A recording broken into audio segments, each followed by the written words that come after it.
Then suddenly he turns around and says, "Who are you?" And the voice says, "I'm your guardian angel. I'm there to protect you from all the wrong things that are happening to you." So immediately this guy turns around and tells him, he says, "Where were you when I got married?"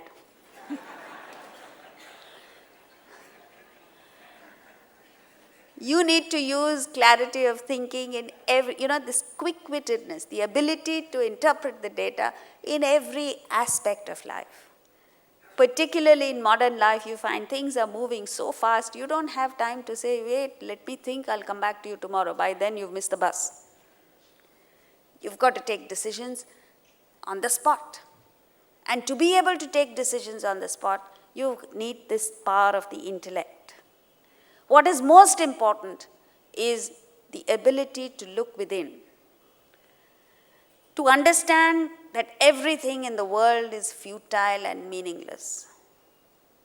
And when you understand that, the search for something more meaningful begins. And that's when you start looking within. You interpret the same data that is available to you, the same knowledge, the same facts, in a totally different manner.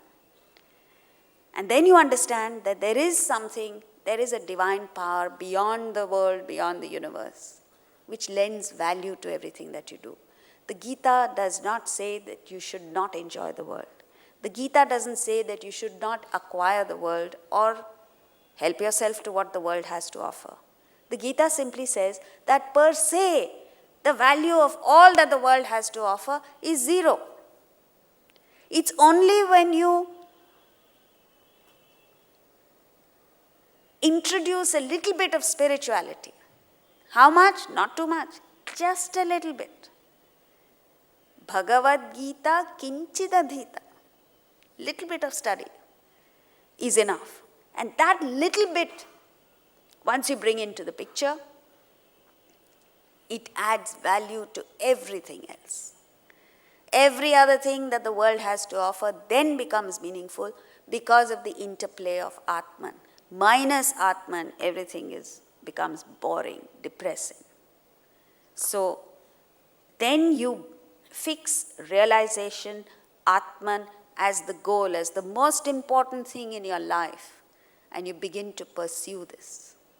And then everything else fades into insignificance. Now what is interesting is, you reach this single-pointed focus, either through the use of your intellect or the use of your mind and emotions. In other words, by pursuing jnana marga, intellectual pursuit, the path of knowledge, or bhakti marga, the path of devotion.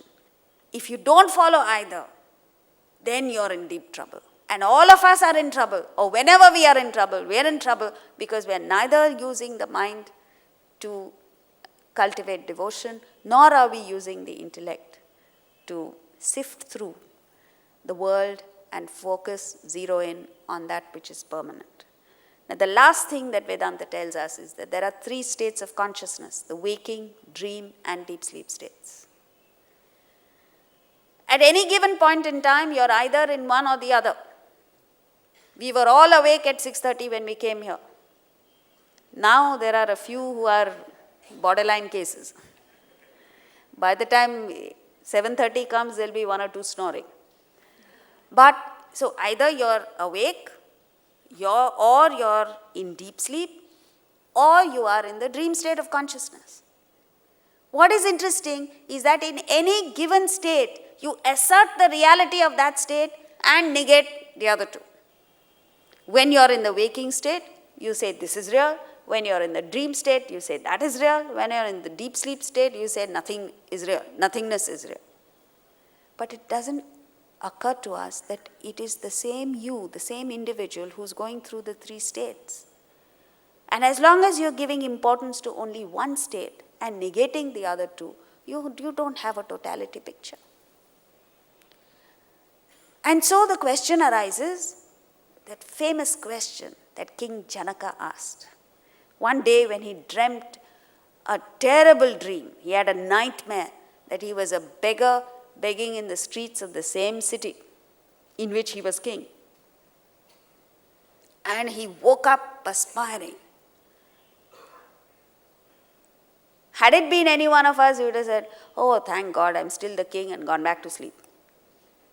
But it tormented him. It tormented him because the question that came to his mind was, am I King Janaka, who just dreamt that I was the beggar? Or am I the beggar who's now dreaming that I'm the king? Has it ever occurred to you? The question itself is brilliant, never mind the answer. And so, he wouldn't rest content till he got the answer to this question. So he called all his cabinet members, he called all his praja, his advisors, his counselors, and asked them the same question. They were all totally blank. Some of them were muttering to themselves, what is your problem? You're the king, now enjoy this. But then, he gave them an ultimatum. He said, if you don't come back with any answer, with the right answer to this question, with a satisfactory answer to this question, I will drop the council of ministers and appoint new ministers. That's when they woke up. Why? Not because they wanted the answer, because they wanted to hang on to their seats. So off they went looking for an answer, and they found a sage called Ashtavakra, who told them, see, he understood there's no point giving an answer to them, they're not going to be able to communicate to Janaka. So he said, don't worry, exactly on the appointed date, I will come, appear in court, and give a satisfactory answer to your king. And on that given day, Ashtavakra went and answered King Janaka. He said, Janaka, you are neither the king, nor the beggar, nor the deep sleeper. You are Atman. And that set Janaka off on a completely different journey, by which he gained that state of realization, beyond the three states of waking, dream, and deep sleep. Now there is neither the time to go further, nor is it the opportune moment. What you need to do is, whenever you get a free time, whenever you get an opportunity where you're by yourself, instead of planning and scheming something or the other, instead of thinking, why did so-and-so do this, mundane thoughts, sit down and think. I am in the waking state. Is this real? Or is the dream that I had real? Or is the deep sleep real? What is reality? And if this state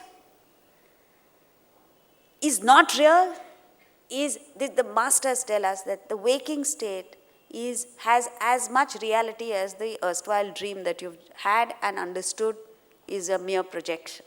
So if this is a mere projection, if this is illusory, then what am I doing here? Then how do I go about it? How do I go about my life? And the search itself, the thinking on the possibility that this could well be like a dream, opens up whole new avenues for you. It makes you objective. It gives you that clarity of thinking.